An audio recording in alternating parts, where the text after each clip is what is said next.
อันนี้ปลากดบ่นี่โอ้มีปลากดน้อยเนาะปลากดน้อยแต่กามันยังอีกวันนี่ปลายังอันนี้ปลาอีหยังบอกเขาเอิญอันนี้ปลาลาดบ่นะโอ้ปลาลดปลาดเป็นน้องเอ้ยบ้านน้องเคยเห็นปลาดนี่แหละ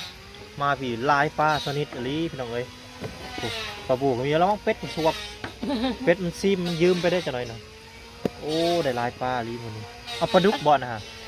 บ่แม่นเนาะปลากดนะปลาดุกน้อยปลาดุกน้อยก็มีอันนี้ปลากดโอ้ไม่ได้เคียนแม่ไข่บ่นี่นะโอ้เอาขึ้นไว้เขียนมาคืนนี่นะอันนี้ฮะเอ้าได้ลายสามีเฉยนะไปแป๊บเดียวหนึ่งเนาะจับในไฮหน้ามาคืนปึ๊บได้บ่ไปได้ไรจวดยังบ่ตื่นเนาะยังบ่ตื่นแต่นอนโอ้นอนตื่นเนาะนอนหลับเลยคนแล้วสิรับบัดนอนลืมตื่นบ่ล่ะบ่ตื่นเมาแห้งจากเมาแห้งหลายปีแล้วเอาลองเบิ่งลุกกันเลย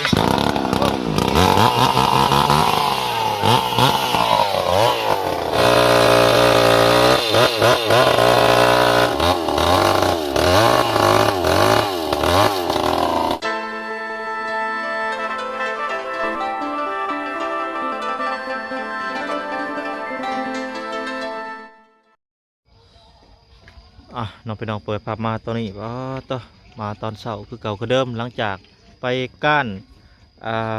เครียดแล้วก็ไปยามมองเมื่อคืนนี้น้องไปน้องก็สิมาเบิ่งทางไอ้แก้วเพิ่น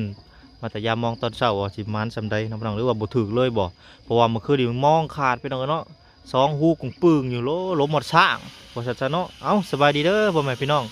FC กันเบิดสุขุสุคนน้องไปน้องบ่ว่าสิอยู่ไกลมันก็มาพบกับบ่หน่อยเชียงรายคือเก่าคือเดิมน้องไปน้องเนาะทางสร้างเพิ่งมาแต่เช้าแต่เซี่ยวลีพี่น้องเนาะผมงอนแงนอยู่ก็สิไปเบิ่งอาหารทางไอ้แก้วก่อนพี่น้องเนาะว่าเพิ่นมันแล้วบ่หรือจังใดเนาะมาเบิ่งกันพี่น้องเอ้ยนี่เด้ทางเอ้ยวันเพิ่นกำลังเฮ็ดอยู่ยังอยู่ตอนนี้เนาะสบายดีเด้อเอ้ยวันแล้วก็น้องๆน้อยเพิ่นมาสบายดีพี่น้องนะลูกสบายดีโดยมาสบายดีกล้องสบายดีสบายดีพี่น้องเด้อมาคนน้อยบัดนี้สบายดีลูกสบายดีเบิดทุกคนแล้วบัดนี้มาบาดีมันปักมือได้ลูกเต็มเลยบาดีโป้มานว่ะได้ปลายังเนี่ยเบิ่งดูอันนี้ปลากดบ่นี่โอ้มีปลากดน้อยเนาะปลากดน้อยแต่กามันยังอีกวันนี่ปลายังอันนี้ปลาอีหยังบอกเขาเอิญอันนี้ปลาลาดบ่นะโอ้ปลาลดปลาดเป็นน้องเอ้ยบ้านน้องเคยเห็นปลาดนี่แหละมาผีลายปลาชนิดอะไรพี่น้องเอ้ยปลาบูก็มีแล้วเป็ดมันสวบเป็ดมันซีมมันยืมไปได้จะหน่อยนะโอ้ได้ลายปลาลีมันนี่เอาปลาดุกบ่นะฮะบ่แม่นเนาะปลากดนะปลาดุกน้อยก็มีอันนี้ปลากดตัวนี้โอ้เสียจังได้กินอันนี้ฮะต้มนะแกงโอเคโอ้ป้าทางเกี่ยวกับเห็ดทางอะไรง่วยอยู่โอ้ไปทอดเขียดบ่สบายดีเห็ดยังกินอ่ะนะทอดเขียดบ่โอ้ป้าหมกม่วงเอามาจะใช้นี่ไอ้จะเอามาให้แล้วโอ้สร้างเอามาให้บ่โอ้สร้างกับใจดีบ่เพิ่นเนาะสร้างกับใจดีพอเล่าไปตรงนี้เอ้าแล้วมาเบิ่งทอดเขียดเอ้าคือกึดนี่โอ้ยามันเต้นนี้บ่โอ้ทอดเขียดแบบว่าบ่ได้ย่างอันนี้เนาะเอาลองเบิ่งอันนี้ก่อนเมนูแบบนี้ลองเบิ่งเนาะบ่เคยกินทอดแบบนี้เลยบ่โอ้ไม่ได้เคียนแม่ไข่บ่นี่นะโอ้เอาขึ้นไว้เขียนเมื่อคืนนี่นะอันนี้ฮะเอ้าได้ลายสามีเฉยนะไปแป๊บเดียวหนึ่งเนาะจับในไฮหน้าเมื่อคืนนี่แป๊บเดียวหนึ่งได้ลายเติบต้นกล้วยวิเศษเล่าไปหน่อยเริ่มยาวแล้วหายากเลยมันอยู่น้องผมลงไปเอาอยู่กลางน้องผมก็เมื่อวานนี่มือซื่นนะบอกเลยว่ามือซื่นเนาะวาดดิลงไปเอาอยู่กลางน้องมือซื่นเนาะตอนแรกมาแล้วมือซื่นนั่นเย็ดให้ไฟแห้งเด้อเอาเพราะว่าเขียดมันดิบเด้แข็งเขียดแห้งแหละไฟแป๊บเดียวต้นกล้วยเอาละต้นกล้วยอะไรนึงถ้าว่างๆเขาจะไปหาเอาพวกเครื่องปลูกมาปลูกเนาะอันนี้ยังบอกว่าพี่น้องเลย ยางกำลังมาเสาะอันนั้น อ๋อมาแต่เสาเนาะเพิ่นมาเงี้ยเงี้ยจะได้ขอไปหาเพิ่นเบิ่งมาเบิ่งดูมองเขาไปได้ไดเป็นจังไดมองนี่ฮะ มองกระไร บ่ฮู้สาเหตุเลยเนาะเป็นจังไดห้อยหยังก็บ่มีห้อยหมาก็บ่เห็นบ่ บ่ ยังเด้สิถือคืนนี่มองขาดไปจังได นี่ เด้นี่ เป็นปลาผ้าบ่เขาว่า มันกัดไปเนาะ แม่น เบิ่งอ๋อสิจังไดมองขาด เขาว่าปลาผ้าบ่ก็เลย อืม แม่น จะมีปลาผาแถวนี่ กระทาบน้ำบ่เขาเอิ้นเขาใส่ ฮะ กระทาบน้ำบ่ จักบ่ฮู้กันถอยก็ได้เพิ่นเอิ้นนี่โอ้ก็ล้มคนเลยเนาะ โดย ผู้ที่ล้มคนหนึ่ง มันว่างัวควายตั้งเห็นตีนมัน แม่นครับถ้าว่างัวควายต้องเฮ็ดตีนพี่น้องเอ้ยเนาะแม่นแหละ เฮ็ดกึ่งปึ้งอยู่เนาะ โดย มะม่วงยังไงนี่ จักอีงวงยังตัวเอง เบิ่งซีมันกันมะม่วงยังไงมะม่วงซอก็บ่แม่นเนาะใช่มะม่วงนี่ มันใช้ได้ด้วยผู้สิไปไกลเหรอ เบิ่งรูปใหม่แล้วบ่หรือยังไดโอ้ยังบ่ใหม่เพราะว่าเกลียดเป็นเนาะเกลียดยังบ่ได้แห้งเพราะมันเกลียด กินน้ำแห้งแล้ว อ๋อมีน้ำนำโมเมนต์เกียดย่างมันนั่นกรอบแล้ว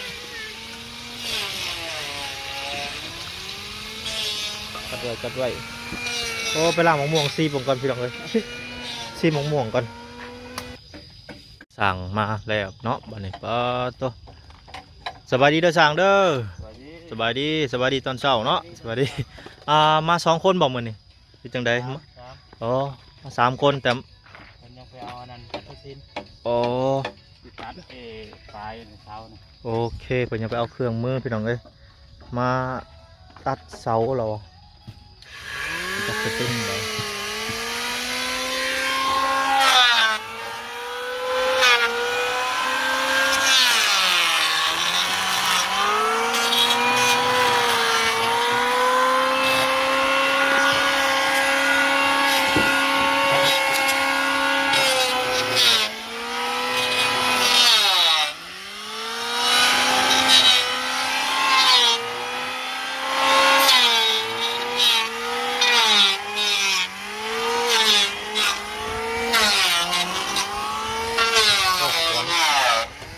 จะควนข่าว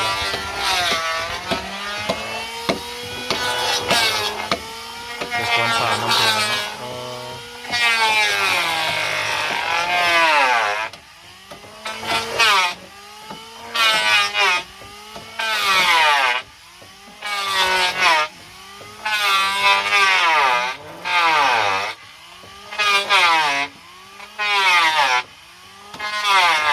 บกล้าเข้าไปใกล้ซูมมาเป็นไง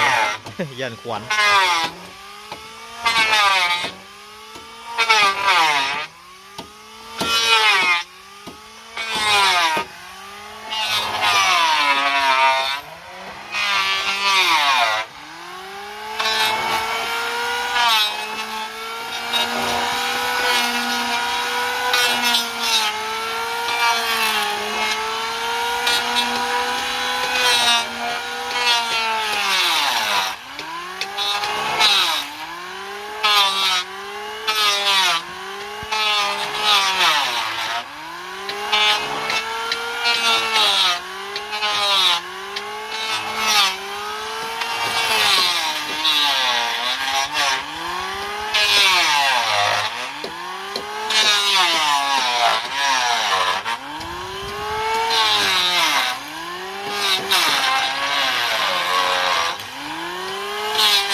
โอ้จีบนำพี่น้องเนาะ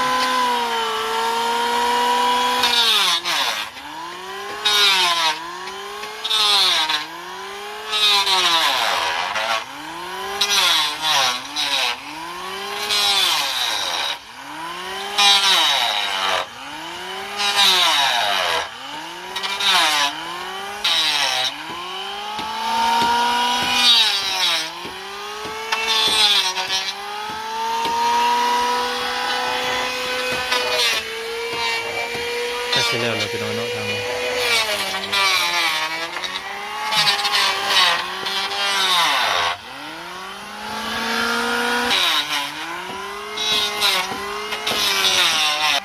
ครับพี่น้องตอนนี้ก็ทางสร้างเพิ่นกำลังเอาเครื่องมือ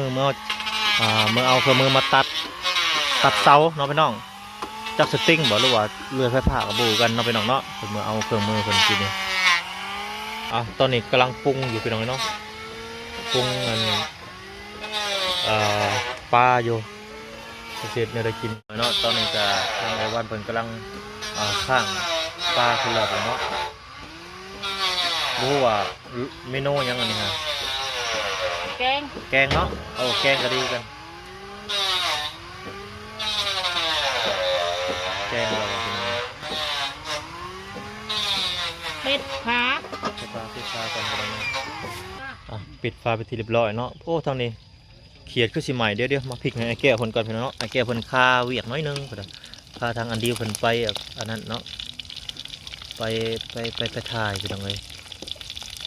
พลิกให้ไอ้แก้วกันมันสิใหม่แต่วันกับคาลูกเนาะแต่ละคนกับคาลูก คุณคาลูกไปเข้าห้องน้ำว่าทันจะเท่เท่านี้ก็เริ่มสีใหม่เลยได้นี่สีแดงเลยโตเขียดสีแดงเลย นี่โอเคเปลี่ยนหลังทางหลังลงบ้านอู้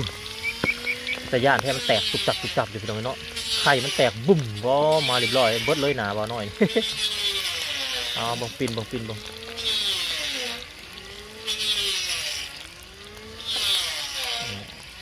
แล้วเดตัวหนึ่งมันสีแดงนะเจ้าเป็นตะยามันแตกมันพุ่งแตกตุ่ม น้ำมันเต็มหนาเลยกินแล้วได้แล้วนี่ พอดีละไฟอ่อนๆกันเลย ไฟนอนสนุกพอดี ไม่ได้ฟ้าทองมัน บดพาท้องป่ะ บ่ ย้ายไปแล้ว มันเป็นยัง บ่เป็นยัง มันกินเต็มมังเมา บ่เป็นยังดอก เมื่อไม่บ่อ่ะ พังเบิ่งบ่ตอนเพลงกับตอนแรงประมาณบ่าย 3 บ่าย 4นี่แหละกลับเมื่อบ้านมื้อนี้พี่น้องเนาะเมื่อประมาณ 2 มื้อ 2-3 มื้อนี่แหละเนี่ยยามลูกยามเมียก็พี่น้องเอ้ยหลายมื้อเสียเขา10 มื้อแล้วพี่น้องเอ้ยเป็ดก็เนาะโอ้ยใหญ่ไวคักกะลีแต่มันโป่งปีมันลงไปลิ้นน้ำแล้วบัดนี้ลงไปลิ้นน้ำอยู่คลอง ออกไปทั่วเลยตอนไหน ออกไปแล้วบ่โป่งปีอีกบัดนี้จักสิฮอดเจ้ได้กับบูกันบ่มันไป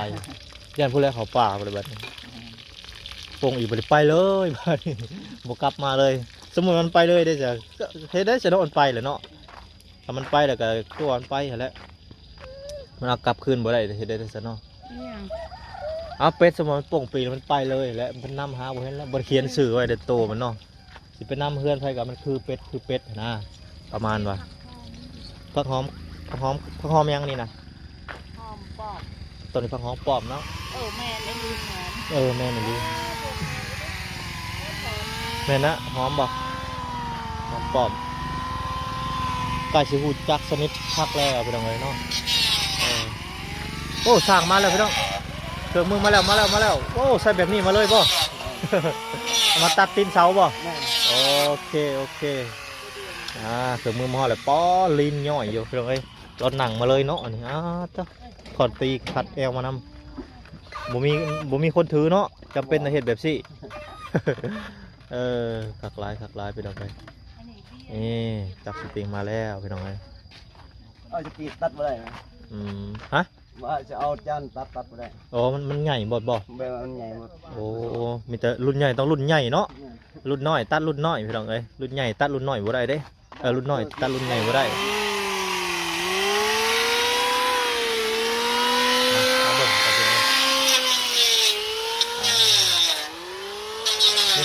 จักมาตัดติ้งเสาเนี่ยเสาเถื่อมันบ่เที่ยงอะไรพี่น้องเนาะนี่เด้เอาแบบขีดพี่น้องเลยเอามาขีดแล้วก็มาผัดสากเนาะขีดแล้วก็ตัดบัดพี่น้องเลยมีทางได้เนี่ยมีจักเสาเสร็จตัดหลายเสาเลยเนาะ ตีเขาเลยตัวนี้เขาทำตัวเดียวได้เลยแบบสูงกว่า โอ้ตัวนี้มันสูงกว่าบ่ ว่าตัวนี้มันต่ำพวก โอ้มันต่ำ ต่ำแล้วก็เอาแบบต่ ตัวนี้บ่มันสูง ำนี่แหละ โอ้ตัดออกเนาะ เขาทำนี่เสาเดียวเนี่ย โอ้มีเสาหนึ่ง เอา เนาะ แบบ โดย โตสั่นขึ้นแบบ เอาสร้างมันจะมาแล้วเป็นยังไงบ้างเตรียมเลยบ้างเตรียมบัด เตรียมเห็ดเตรียมแทบเตรียมตัด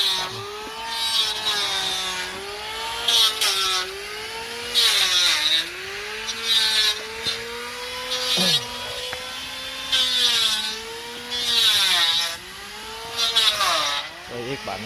เป็นแบบยังบ่เที่ยงเนาะโอ้น้อยหนึ่งก็ตะเกียนเนาะ เยี่ยมเลย มันบ่เที่ยงบ่ได้เลยต้องตั้งตีนเสาเนาะ แม่น ตั้งมันจากหน่วยเลยเนาะมันบ่ถึง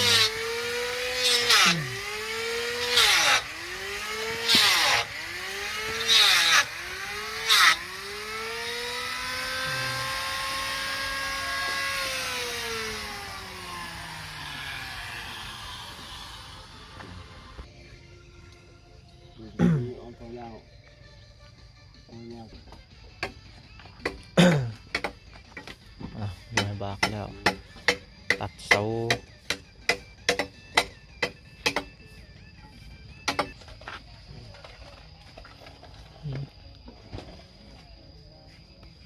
มีแมงหมอดหน่อยหนึ่งเนาะ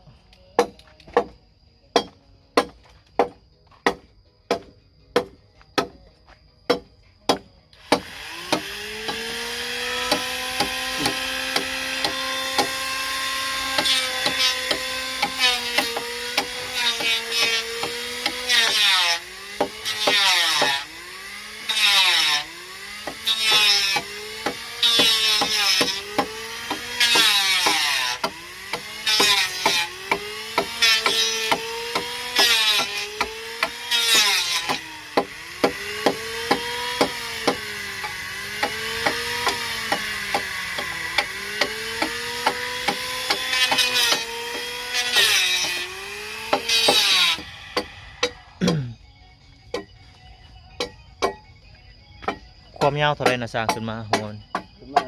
12 อ๋อ12ที่สมัยเส้น อ๋อสมัยเซนเนาะ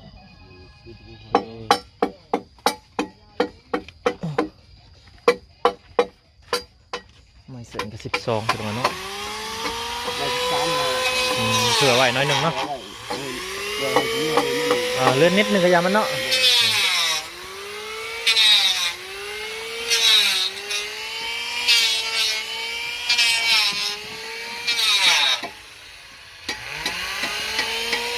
เป็นเอาไว้เริ่มสตาร์ทแล้วบาทเนี่ย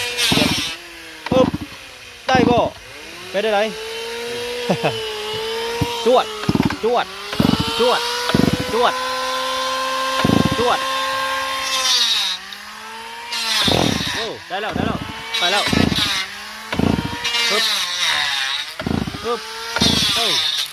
คนไหนยังบ่ตื่นเนาะ ยังบ่ตื่นแต่นอนปึ๊บออกกำลังกายตอนเช้าเป็นยังไงโอ้นานตื่นเนาะ นอนหลับเลยโอ้คนละสิรับบัตร มันบ่ตื่นกับคนรับบัตรเออจักปีแหละช่าง หลายปีตัวนี้ อ๋อพ่อนี่ยังติดเนี่ยหลายปีแล้ว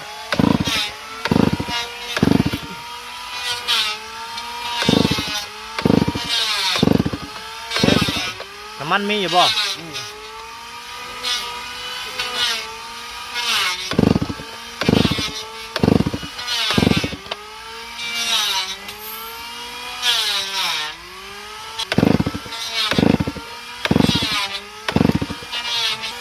ไปได้บาทนี่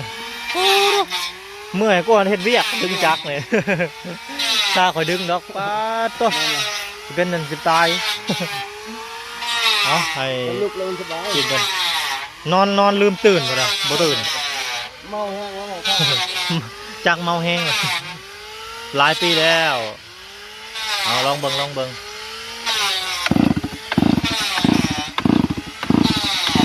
โอ้โอ้โอ้ยบ่ตื่นเลยเนาะนี่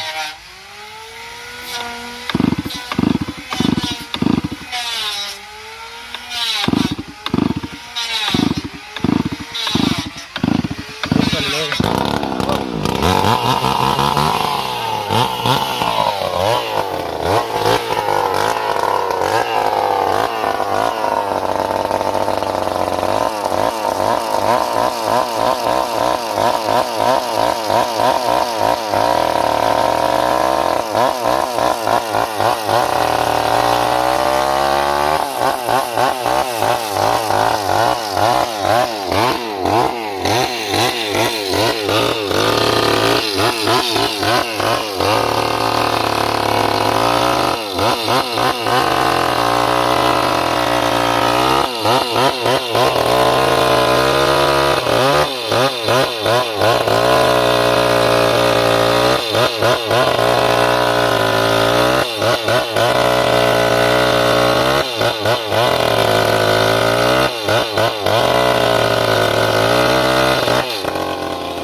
เบาห่วงวังบาดนี่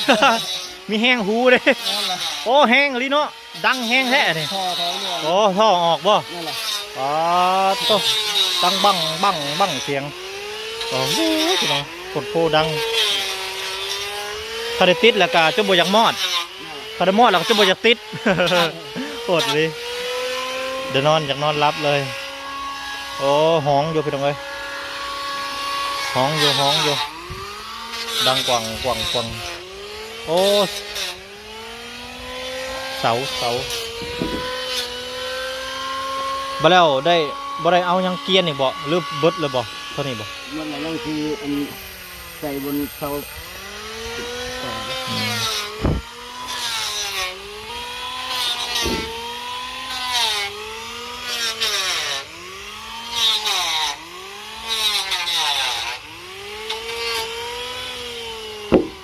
โอ้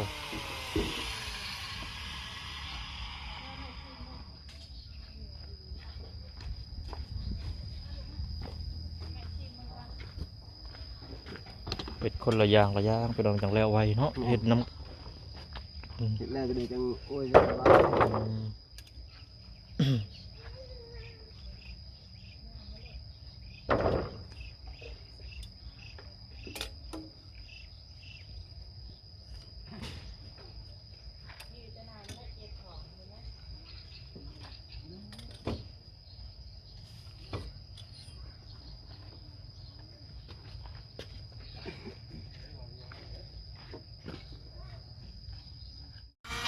น้องเป็นน้องไอ้กานี่แหละเป็นน้องทางสร้างทางเซียวเพิ่นเราก็มาแต่เช้าเนาะเพิ่นมาเพิ่นก็เอาของฝากมาฝากหมกม่วงทงใหญ่นึงเนาะพี่น้องเนาะแต่บัดนี้ทางไอ้แก้วเอ้ยวันเพิ่นกำลังเฮ็ดกินอยู่ตอนนี้เนาะเพิ่นก็ไปแต่เช้าพยายามมองกับมันพอจบเจือพี่น้องเนาะสิได้แต่มองขาดพี่น้องบ่เป็นหยังเป็นจูนเนาะก็คือยันถึกแนวที่ว่ามันกัดนั่นแหละพี่น้องเนาะบ่เป็นป้าพาแล้วก็แนวอื่นนั่นแหละก็บ่ฮู้กันพี่น้องเนาะตอนนี้เรากำลังทำงานอยู่พี่น้องเนาะโอเคสำหรับพี่น้องเนาะก็คือตอนนี้กำลังให้ทางเป็นดำเนินอยู่เนาะถ้ามีเรื่องราวจังได๋บ่น้อยก็สิอัปเดตไปเรื่อยๆพี่น้องเนาะมื้อนี้ก็ประมาณตอนเที่ยงหรือตอนแรกเนาะทางบ่น้อยก็สิได้กลับบ้านพี่น้องเนาะก็มื้อละประมาณ 2-3 มื้อพี่น้องเนาะบ่น้อยก็สิกลับขึ้นมาคือเก่าพี่น้องเนาะโดยโอเคเนาะพี่น้องเนาะก็ผู้ใดพบพ้อกัน EP หน้าเนาะสำหรับ EP นี้ขอกล่าวคำว่าสบายดีพี่น้องสบายดี